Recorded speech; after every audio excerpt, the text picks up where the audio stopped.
we're taking a look at section 1.1, Analyzing Categorical Data. We have some objectives listed: display a categorical data with a bar graph, identify what makes some graphs of categorical data deceptive, calculate and display the marginal distribution of a categorical variable from a two-way table, calculate and display the conditional distribution of a categorical variable for a particular value of the other categorical variable in a two-way table, and describe the association between two categorical variables. There's a lot of new vocabulary here, and you might be a little bit worried, but don't worry because we will get to all of it. Of data, and on the left-hand side, we're calling it a frequency table. On the right-hand side, we have a relative frequency table. And just a reminder, a categorical variable is a non-quantitative variable. So some description or characteristic of an individual that would put it into a specific category, such as someone who is left-handed or a car that is red. In this case, we're looking at radio station information, and it's a count of radio stations that play different genres of music.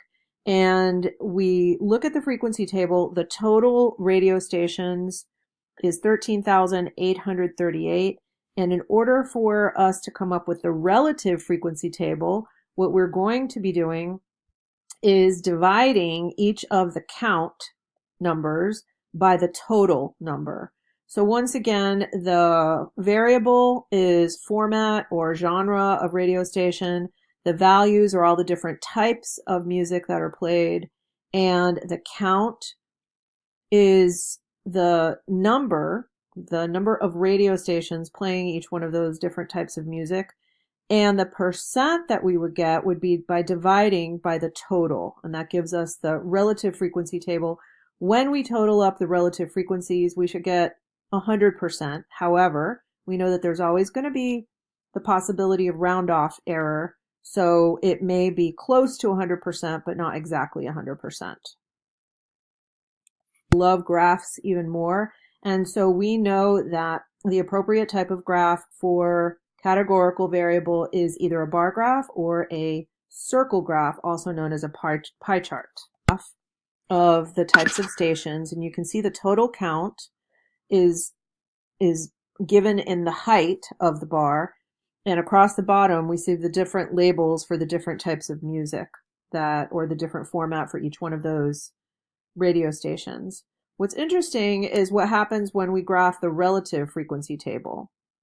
And you will see that the relative frequency table would look exactly like the frequency table graphed, except the scale would be different. Instead of having the count up in the vertical direction, we would see the percent in the vertical direction. Another graph that's appropriate for categorical data is the circle graph or the pie chart. And here you can see that even though we're actually using degrees, we're creating that graph based on the degrees necessary to draw in the circle each of the different slices of pie. We actually always label it with the percent because that's more meaningful. When we're trying to display the individual value or the individual percent as a total of, or as a proportion of the total, we want to use a circle graph, and we want to be able to show what percent of the total that particular category makes up. Creating a bar graph, we want to make sure that the height represents the frequency. We also want to make sure that we draw them about equally wide because our eye does respond to volume as opposed to height. So be careful. And sometimes we like to do these pictographs, which are really cool and really cute looking, but unfortunately, sometimes they are deceptive. So be very cautious.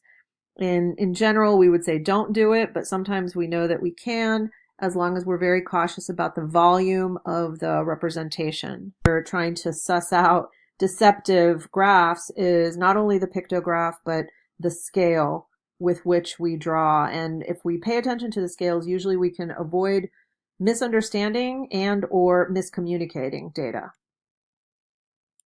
Notes for additional examples of the deceptive graph. To describe data with regard to two different, or categorize it with regard to two different categorical variables. So we're going to have one variable represented in the columns and the other variable represented in the rows. And this is a perfect example. We have the gender in the column, so male and female. We have their opinion about getting rich as the different rows. And you can see we've put data in for each one of those cells, and we've drawn in the row totals and the column totals. If you add up the rows and you add up the columns, you come up to the same grand total, 4,826. So what are the variables described? We just said the gender and their opinion about getting rich, and how many young adults were surveyed in total, 4,826. Well, and basically what that's going to do is it's going to direct us to describe one of the margins, so either the row totals, the distribution of the row totals, or the distribution of the column totals. So we're going to calculate the percents of the row totals and the margin total, the row totals and the column totals. Depending on exactly what we're trying to communicate, we will create the marginal distribution going one way or the other way. And then the other thing that we will do is graph it. And again, we can graph in a bar graph or a circle graph. Both of those are appropriate for categorical data. So here we have the marginal distribution. We could do, again, either one, but we're going to take a look at the marginal distribution of chance of getting rich, and that means that we're going to be looking at all of these row totals. So we're going to take those row totals and calculate the percents of the grand total, and those percents we are showing in a bar graph. So notice the vertical axis is percent, and along the horizontal, remember this is not a number line across the horizontal, but it's the different categories: almost no chance, some chance, a 50-50 chance, a good chance, and almost certain of an opinion that they are going to be wealthy by age 30. Pull out of a two-way table. This one feels a little bit more complicated, but it's actually not. So what we're going to do is we're going to look at only one group at a time. And from that group, we're going to look at the distribution of the other categorical variable. So let me show you exactly what I mean. We're going to select what we're interested in to start with, and then we're going to use the data in the table to calculate the conditional distribution in percents of the other row or column. Okay, so we're either going to use, we can use a side-by-side bar graph, or we can use a segmented bar graph. These are both really excellent tools. I think you'll find that the segmented bar graph feels a little bit like a circle graph because we can see the accumulation to the total 100%. So once again, we're looking at this table by gender and by opinion about getting rich. And for the conditional distribution, we're going to, again, look at only part of the table. So when we want the calculation of the conditional distribution of opinion among males, that means we're looking only at the male column. Our denominator for calculating the percentages is the male total, 2459.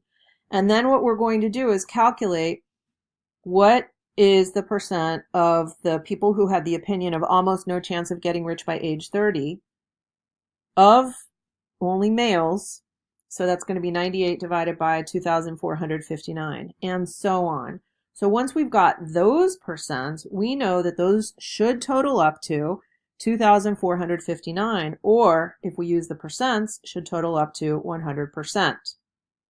Now, in this case, they also showed the calculation of the female, and then compared the two by drawing these segmented bar graphs. So hopefully you see the power of the segmented bar graph, because now we can do a comparison. We can see, is there an association of opinion that might be affected by being male or female? And so when we look at it that way, now we're trying to look at a kind of a compare and contrast of the two segmented bars.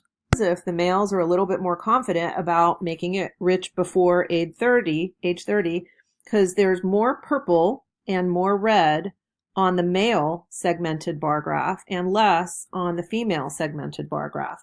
So do we think that there's an association? It does appear that there's an association. However, just because we see an association doesn't necessarily mean that one outcome is caused by the other variable. So we have to be very cautious and very careful about the way that we communicate. We can say that we observe or we detect an association, but we cannot say males have a tendency to be more certain about becoming wealthy before age 30, because that implies a cause and effect relationship. Relationship can only be implied if we run a controlled experiment, not if we conduct a survey. Displaying categorical data with a bar graph, we did that. We also did it with a circle graph.